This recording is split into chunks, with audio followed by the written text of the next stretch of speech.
જો મિત્રો, મારા ચણા 1 મહિનાના થયા છે. જો આ ચણા અમે 1 મહિનાના થયા છે અને આમાં અમે 3 પાણી પાયા છે. ચોથું પાણી વારવાનો વિચાર છે, પણ હજી 3-4 દિવસ ભરવું છે, કારણ કે પછી જો પાણી વધી જાય તો ચણા પીળા પડી જાય છે એમ છે. એટલે જો પાણી ચાલી રહ્યું છે અમારા ખેતરમાં. આ ચણા છે, જો તમે.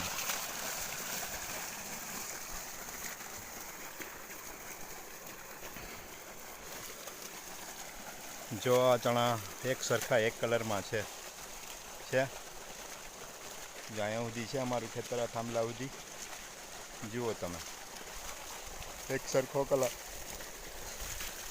3-4 દિવસ કોપરીઓ જ્યાં કોરામણ છે એ મોટી થઈ જાય. અને બીજું જો આ પાણી આવે છે એક બીજા ખેતરમાંથી લાઈન પાથરેલી છે. જુઓ આ ચણા 4 લાઈનમાં વાવેલા છે ચણા. જુઓ લાઈન પાણી જઈ રહ્યું છે.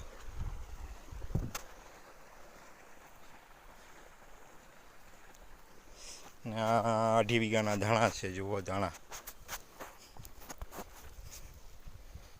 જો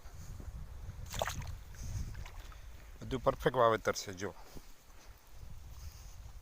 ક્યાંય ખાલું હોય તો કયો મિત્રો. આમાં વાવેતર એ રીતે જ કરેલું છે કે આપણું ખુદનું ઘરનું વ્યવસ્થિત વાવેતર કરીએ, બીજા કરે ને આપણે કરીએ, એમાં ફરક પડે.